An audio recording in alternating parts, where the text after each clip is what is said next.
Hello అండి, welcome to food at kitchen. నేను మీ నాగిని. మీరు ఫస్ట్ టైం కనుక నా ఛానల్ చూస్తున్నట్టయితే సబ్స్క్రైబ్ చేసి పక్కనున్న బెల్ ఐకాన్ క్లిక్ చేయండి. ప్రజెంట్ లాక్డౌన్ కారణంగా బయటికి వెళ్ళి మనం ఏం తెచ్చుకోలేని పరిస్థితి కదండి. అంటే స్నాక్స్ కానీ స్వీట్స్ కానీ అలాంటివి ఏమీ తెచ్చుకోవడానికి లేదు కదా. మరి తీయగా ఇంట్రెస్టింగ్గా ఏమన్నా తినాలనిపిస్తే కనుక ఇలా చేసేయండి. ఇంట్లో ఎప్పుడూ ఉండే వాటితోనే చాలా తక్కువ టైంలో డిఫరెంట్గా హెల్తీగా ఈ స్వీట్ని చేసేయచ్చండి. చాలా చాలా బాగుంటుంది. మరి ఎలా ప్రిపేర్ చేయాలో చూసేద్దామా? Let us start. ఫస్ట్ ఒక మిక్సింగ్ బౌల్ తీసుకుని 1 కప్పు గోధుమపిండి వేసుకోండి. అలాగే 1 కప్పు తురిమిన బెల్లం వేసుకోండి.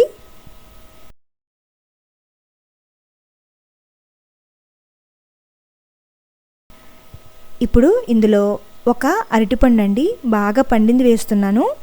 మనకి ఎప్పుడైనా ఇంట్లో అరటిపళ్ళు ఇలా బాగా పండితే పారేయకుండా ఇలా చేసేయచ్చండి. చాలా చాలా బాగుంటుంది. ఇక్కడ 1 కప్పు గోధుమపిండికి 1 అరటిపండు సరిపోతుందండి. తర్వాత 1/2 కప్పు బియ్యపిండి వేసుకోండి. అలాగే 1 టేబుల్ స్పూన్ దాకా ఎండు కొబ్బరిని ఇలా గ్రైండ్ చేసేసి పొడిలా చేసి వేస్తున్నానండి.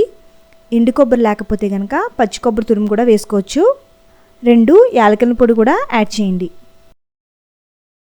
ఇప్పుడు చేత్తో బాగా మ్యాష్ చేస్తూ అరటిపండుని పిండి మొత్తం కలుపుకోవాలి.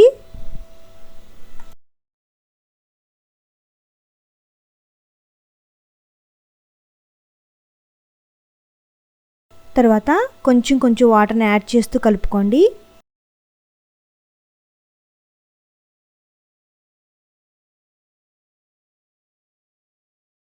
పిండి కన్సిస్టెన్సీ సెమీ థిక్గా ఉండాలండి. అంటే మరీ గట్టిగా ఉండకూడదు, అలా అని మరీ పలచగా ఉండకూడదు. సెమీ థిక్ కన్సిస్టెన్సీలో ఉండాలి. పిండిని ఇలా వీడియోలో చూపించిన విధంగా ఉండేలా కలుపుకోండి. ఈ విధంగా పిండిని కలుపుకున్న తర్వాత లాస్ట్లో చిటికెడు వంట సోడా వేసుకోవాలి. వేసామన్న పేరుకి వేయండి, చిటికెడు సరిపోతుందండి, ఎక్కువ వేయొద్దు.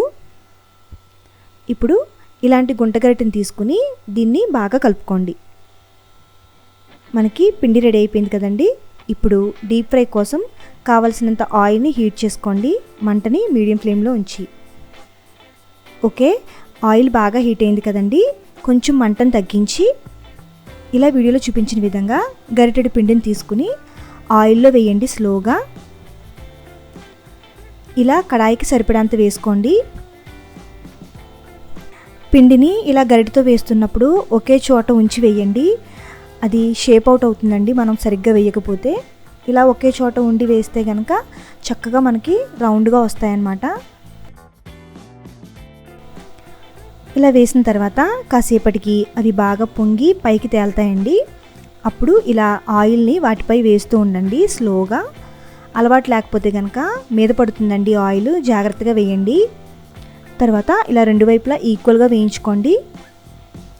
చూసారా చాలా బాగా పొంగి ఎంత బాగా వచ్చాయో.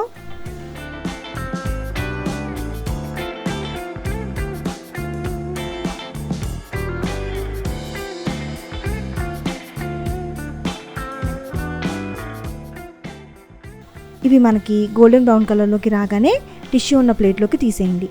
ఏమైనా ఎక్స్ట్రా ఆయిల్ ఉంటే కనుక అబ్జర్వ్ చేసేసుకుంటుంది. వీటిని చల్లారాకే తినాలండి, చాలా చాలా బాగుంటాయి. ఈ కొత్త రెసిపీని తప్పకుండా ట్రై చేసి చెప్పండి మీరు కమెంట్ సెక్షన్లో.